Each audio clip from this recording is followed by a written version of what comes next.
when they do things that we don't like. Inevitably, we're going to come to a point in a time in our divorce where our ex is going to do things with our children that we don't like, we don't want them to do, we don't appreciate, and we may even think that is wrong or dangerous.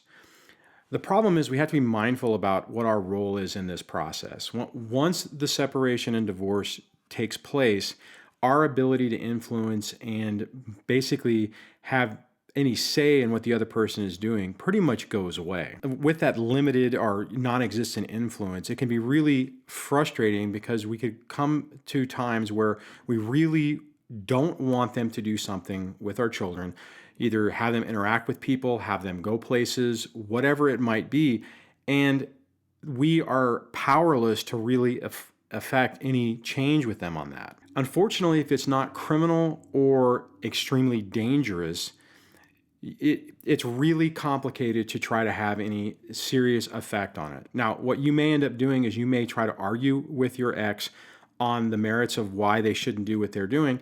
And more than likely, if you're dealing with somebody who has a personality disorder, they are not going to listen to you at all. They're basically your interaction with them, your arguing, your frustration, your attacks, whatever you want to call it, is fuel and exactly what they're looking for. So if you find yourself in a situation where your ex is constantly doing things to try to elicit that type of reaction, you need to take a step back and really look at it and decide what exactly is going on. Now, the thing with that is if you have tried to communicate with your ex, if they're going to do something, let's say they're going to take a, your whatever, they're going to go with they're going to do something, whatever that something is, and you don't want them to do it and you don't think it's appropriate, if you try to interact with your ex on it and basically it just devolves into an argument to where they basically say you have no more control over me, you can't tell me what to do. What they're doing is they're trying to elicit that response by creating these situations. Now, again, what I said before is if the situation isn't criminal or extremely dangerous, you really have to think about what exactly it is you're fighting for. And that rolls into picking your battles, what you're going to fight for. Now, I've made other videos specifically talking about that, but that's really key. And when you're in that situation, you have to ask yourself, will your argument win in court? Do you really have a good, strong argument on why this shouldn't happen? And if you're running into situations where those arguments don't make any sense and you really don't seem like you don't have an effective way to communicate that or to convince anybody, you have to really think about what you're trying to accomplish. You also have to remember that the biggest thing that the narcissist does is they try to get reactions out of you. It's not necessarily winning an argument or winning a question or anything like that. It's getting you to respond. It's getting under your skin. It's getting to you to the point that your emotional state starts to fall apart. And that's easy to do whenever our kids are involved and they're doing things that, we do not agree with. For instance, in my situation early on, my son was having really big problems failing school. She was letting him still play video games, right? I tried numerous times to communicate with her to you can't do that. You have to have consequences. And guys, it didn't change a darn thing. All it was a mechanism to get under my skin and to get that reaction. And if you take a step back, you can look at it and see that realistically, the more I pushed on that, the more she allowed those things to happen just because she knew it was going to bother me. And the problem is that these people do not look at what their actions and what they're doing, the impact it has on our children. And it's incredibly frustrating. Even if you just let that linger for a second, they do not really have an awareness of what they are doing and what the impact is.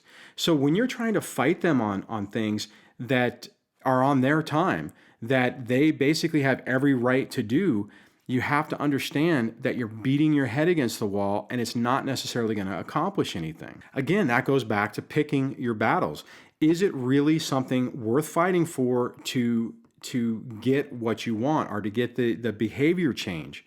The problem with that is that courts are really, they don't look at personality disorders, and they don't look at this type of situation. What they're going to look at is basically two different people with sovereign rights trying to make the best decision possible for their kids. And unless it falls back into what I was talking about before, something criminal or extremely irresponsible and dangerous, you're probably not going to get somebody to agree with it. Now, this is where the black hole thinking is critical when you're dealing with this. I'll leave a link up here to where I've talked about that in the past, but the fundamental concept of a black hole thinking is that you don't think about or look at or ponder or wonder or anything about what your ex is doing with the kids, because you don't really have any influence over it anyways. Now, typically when I've talked about this in the past, it's been about when it's pretty much anything. I mean, even if they're just doing something that's not necessarily something you don't like, but just something that they're doing, it always has an emotional impact. It's even more significant whenever they're doing things that we really don't approve of and we don't think our children should be doing. And if you're looking at that and you also have, you're looking at what they're doing and you see stuff that's really bothering you, that is going to ramp up that emotional reaction that much more. Okay, in a video I made a couple of days ago, I talked about the stages of a narcissistic divorce, and this ties into that because through those stages, you realize what you can and can't do and what change you can make. If there is something incredibly important, I would highly encourage you to try to think about that before your divorce paperwork is done and have that written in there. If you don't want them to go a certain place, you need to have it written in there. If you don't want them to interact with certain people, you need to have that written in there. If you have specific views about religious upbringing, you need to have that written in there. And I mean, to be perfectly honest, even if you have it written in there, it doesn't necessarily mean that they're not going that they're still going to follow it. But at least if it's on paper, you have something a little bit more tangible to argue the fact with. Once this is done and the orders are set, pretty much whenever whoever has the children for their particular time, they can pretty much do almost anything they want to do. And arguing with them about that, discussing about it, you're beating your head against the wall. Bottom line is you have to focus on what you can control, which fundamentally is you can control your own reactions and what you're doing and what you can do with the time that you have with your kids. When the kids aren't with you, I highly encourage you to, like I said before, look at that black hole thinking and exercise those skills, because that is really what's going to get you through this. Now, I get that if they're doing something with the kids that you really think is pushing it and potentially dangerous, if you feel like you have to fight the fight, you have to fight the fight.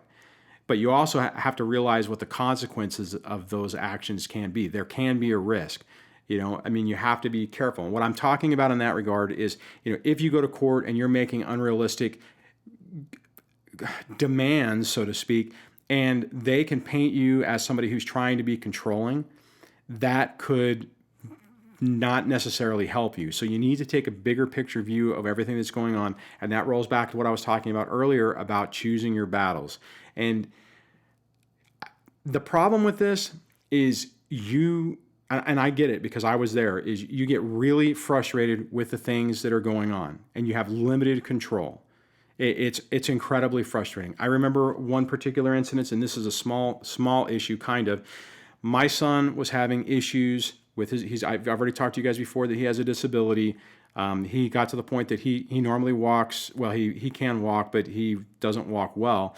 But he couldn't move around. He was having so much pain in his hip that I had to get a wheelchair for him so that he could be moved around school.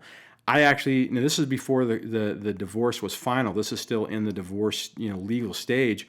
I actually called because the school called me and said they were incredibly concerned about him, thought we really should get him into the doctor. I didn't have him at the time. I called his pediatrician, got an appointment, connected with the ex, said, hey, I have, they made room for him. They can see him today. And it was at like 3 or 4 o'clock. I can't remember what the time was. 3 or 4 o'clock today, they can see him. The answer I got back was, the kids have a hair appointment and he can't go. You can take him on your day. And I'm like, are you freaking kidding me? And part of her problem was, he's not in constant pain, so there's no reason to do it. So school called me back. I told them that exact same thing. I said, look, here's the deal. She won't do anything because he's not in constant pain. They said, okay. They called her and said, hey, he's in constant pain. It's gotten worse. Then she decided to take him to urgent care. She wouldn't even take him to the actual appointment.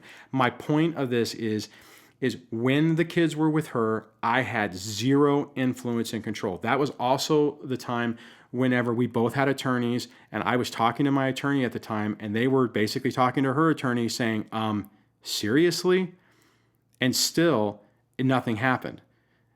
She finally took him to urgent care, didn't take him to his real doctor, and, basically nothing got resolved.